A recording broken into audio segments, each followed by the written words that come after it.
এই আজকে এঁচড় নিয়ে এসেছি আমরা। এঁচড় এখানে সিদ্ধ করা দেখতে পাচ্ছেন। এঁচড় পরিমাণ মতো এঁচড় নিয়ে নেবেন, পরিমাণ মতো আলু নিয়ে নেবেন। আলু নেওয়ার পরে এখানে এঁচড়, এখানে তেল মশলা ভাজছি, সেফ ভালো করে ভেজে নিচ্ছে। সেফ এখানে ভাজছে, সেফ এখানে ভেজে নিচ্ছে। এবার পরবর্তী এবার ঢেলে নিচ্ছি পরিমাণ মতো জিঞ্জার গার্লিক পেস্ট। এটা 5 টাকার তারা একটা আছে, দুটো দিলে হতো কিন্তু একটা আছে। আর একটু পরিমাণ মতো হলুদ। এখন না, পরে ঢালবো হলুদ। ঠিক আছে, ঢেলে নিচ্ছি। লাইটটা একটু কম, একটু অ্যাডজাস্ট করুন। এবার জিঞ্জার গার্লিকের পরে নাড়াচ্ছি, এটাকে নাড়িয়ে নিয়ে এটাকে গরম করি। যতক্ষণ না পেঁয়াজটা থেকে জল ছাড়ছে ততক্ষণ অবধি পেঁয়াজটা নাড়াবো। এই পেঁয়াজ জল ছাড়বে না, জল ছাড়বে পেঁয়াজটা থেকে যতক্ষণ না জল ছাড়ছে। এবার দিয়ে দিচ্ছি পরিমাণ মতো চিনি। 1 টিস্পুন চিনি দিলাম। এটা চিনি আখ দিয়ে তৈরি হয়েছে। বলেছিলাম 1 চামচ চিনি দিতে, দিয়ে দিয়েছে 4 চামচ। আর ভাল লাগবে না তাও ঠিক আছে। এই কুক এখানে নাড়ছে, সব কুক এখানে নাড়ছে। এবার নাড়িয়ে নিলাম ভালো করে। 2-3 মিনিট পর আরেকবার নাড়িয়ে নেবো এটাকে। ঢাকাটা তোলা হোক, হালকা হালকা করে নাড়িয়ে নেবো। ঢাকাটা নাড়িয়ে নিচ্ছি। একটু আলুর পরিমাণ কম, কেন কি আলু 7 টাকা কিলো আলু, তো আলু বেশি। এবার দিয়ে দিয়েছি পরিমাণ মতো আলু। আলুটাকে দিয়ে একটু নাড়িয়ে আমাকে একটু হলুদ দাও উপর থেকে। হলুদ এখন দেওয়া যাবে না, হলুদ একটু পরে দেবো। ঠিক আছে, আলুটা একটু ভাজা ভাজা হয়ে যাক। ভাজা ভাজা হয়ে গেলে পরে আলুটা লাল লেয়ার পড়বে, তারপর ঢেলে দেবো এঁচড়। এঁচড় আপনারা থাকুন ক্যামেরাম্যান এবং কুক স্নেহ দত্তের সঙ্গে। আলু হয়ে গেছে, পুড়ে গেছে না, পুড়ে নেই। এবারে ইঁচড় ঢেলে দেবো আমরা। এবার আস্তে আস্তে ইঁচড়গুলোকে তুলে ঢেলে দিচ্ছি ইঁচড়। আস্তে আস্তে পরিমাণ মতো 3 জনের মতো ইঁচড় ঢালছি এখানে। ঢালা হোক একটু। আবার কুক স্নেহ দত্ত আরেকবার নেড়ে দেবে। খুব স্নেহ দত্ত কিছু পারে না, ওই জন্য খুন্তি দেওয়ার দায়িত্ব আমাকে নিতে হবে। এবার কুক এখানে নেড়ে দিচ্ছে আরেকবার। ছট ছট ছট ছট করে নেড়ে দেবো এবার। ব্যাস, নিয়ে হলুদ দাও, নুন দাও।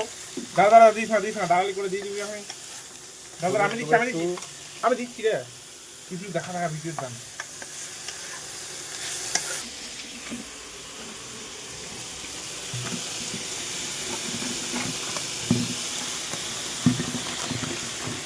এই মশলাপাতি আছে আমাদের, এটা মশলার বাক্স। এই মশলাপাতি সব আছে। প্রথমে একটু হলুদ দিই, প্রথমে একটু পরিমাণ মতো হলুদ, 1/2 টিস্পুন হলুদ। 1/2 টিস্পুনও নয়, পুরো হাইটা মেনটেন করি।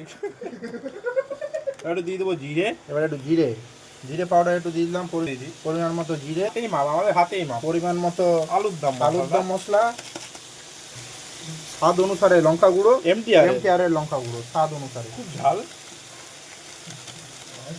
আর পুরো রান্নাটাই হচ্ছে ইমামি ফরচুন তেল, ইমামি কাচ্চিঘানি তেলের। দাদার এখন লেগে যায়। ভিডিওটা কিন্তু নন স্পন্সার্ড ভিডিও। এবার দিচ্ছি পরিমাণ মতো চিকেন মশলা, Everest. Will use various type of masala. তারপর দিয়ে দেবো একটু গরম মশলা। একবার দেওয়া হয়েছে। মশলা দেওয়া হয়নি। এবার দিয়ে দেবো পরিমাণ মতো লবণ। মাত্র এই সেপি জানে, স্নেহাদি দত্ত সেপি জানে, স্নেহ দত্ত জানে কি করে দিতে হবে। স্নেহাদি দত্ত সেপি জানে কতটা। নুন দিয়ে দিয়েছে স্নেহ দত্ত, নুন দিয়ে দিয়েছে। শুধু অ্যাক্টিং করছে, কিন্তু ওই অ্যাক্টিং এর আপনারা এখনো শিকার হন না। এবারে কষি খাবো না, একটু জল দিয়ে দিতে হবে। এবার একটু পরে জল দিয়ে দেবো। হ্যাঁ, এরপরে ভাত হবে, তারপরে ডাল হবে, আর একটু ডাল হবে। এবার দিয়ে দেবো পরিমাণ মতো জল দিয়ে দিলাম। এবার একটু, নিচে লেগে যাচ্ছে। ব্যাস, এবার ঢাকা দিয়ে রেখে দেবো। মশলাগুলো ভৎস। ব্যাস হয়ে গেছে। আর 5 মিনিট ফুটিয়ে নিয়ে বন্ধ করে দেবো, না তৈরি হয়ে যাবে এঁচড়ের তরকারি।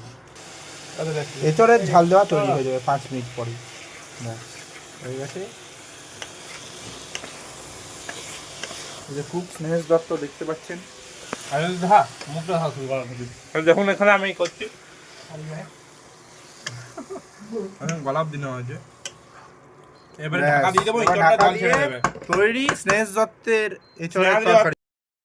দিয়ে দিচ্ছি ঘি, পরিমাণ মতো ঘি। পরিমাণ মতন বেশি করে ঘি, না, কোনো দিস না, কমই আর হবে দিস না। আর দিস না। উজ্জ্বলদার বিরিয়ানির থেকেও বেশি ঘি দেবো আমরা। ঘি দিয়ে দিয়েছি, আর একটু ঘি দিয়ে দেবো। আর একটু দিব, আর একটু দিয়ে দাও। একটু বেশি হয়ে যাবে না? ব্যাস, বেশি হয়ে গেছে ঘি, সবই বেশি হয়ে গেছে। কিন্তু কোনো অসুবিধা নেই। ব্যাস, ঘি দিয়ে এবার নামিয়ে নেবো, হয়ে গেছে একটু নুনও দিচ্ছি। এঁচোড় কষা।